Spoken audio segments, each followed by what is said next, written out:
بسم اللہ الرحمن الرحیم۔ نبی اکرم صلی اللہ علیہ وسلم نے فرمایا، جو شخص اللہ تعالیٰ سے ملنا چاہے گا تو اللہ تعالیٰ بھی اس سے ملنا چاہے گا، اور جو اللہ تعالیٰ سے ملنا ناپسند کرے تو اللہ تعالیٰ بھی اس سے ملنا ناپسند کرے گا۔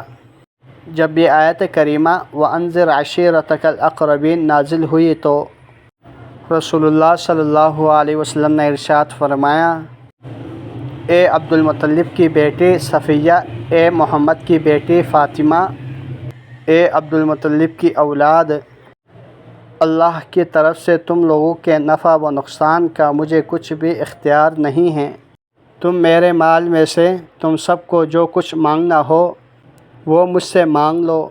رسول اللہ صلی اللہ علیہ وسلم نے فرمایا، اللہ تعالیٰ کے خوف اور ڈر سے رونے والا شخص جہنم میں نہیں جا سکتا جب تک کہ دودھ تھن میں واپس نہ پہنچ جائے، اور اللہ تعالیٰ کی راہ کا گرد و غبار اور جہنم کا دھواں دونوں اکٹھا نہیں ہو سکتے۔ رسول اللہ صلی اللہ علیہ وسلم نے فرمایا، آدمی کبھی ایسی بات کہہ دیتا ہے جس میں وہ خود کوئی حرج نہیں سمجھتا، حالانکہ اس کی وجہ سے وہ 70 برس تک جہنم کی آگ میں گرتا چلا جائے گا۔ رسول اکرم صلی اللہ علیہ وسلم کی بات 100% سچ ہے۔ جیسا کہ مشاہدہ ہے، جب انسان کسی ایک آدمی سے کوئی بری بات کہتا ہے تو وہ آدمی اس بات کو اپنے دل میں لیتا ہے، اور اس بات کو لے کر موت آتی ہے، موت تک اس بات کو نہیں بولتا، جس کی وجہ سے اس کے دل میں ایک خراش پڑتا ہے۔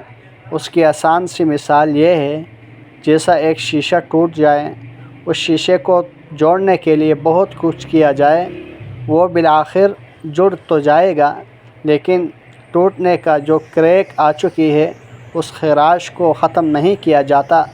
اسی طرح انسان دوسرے انسان کے دلوں کو بری باتوں سے وار کرتا چلا جاتا ہے، اور اس کے مد مقابل اچھی باتوں سے اچھا وار کرتا چلا جاتا ہے، جس سے دوسرا انسان اس انسان کا احسان مند ہوتا ہے۔ اللہ جل شانہ سے دعا ہے ہم سب کو اپنی زبان کو اچھی طرح استعمال کرنے کی، اللہ اور اللہ کے رسول کے بتائے ہوئے طریقوں کے مطابق استعمال کرنے کی توفیق عطا فرمائیں۔ جزاکم اللہ خیرا کثیرا۔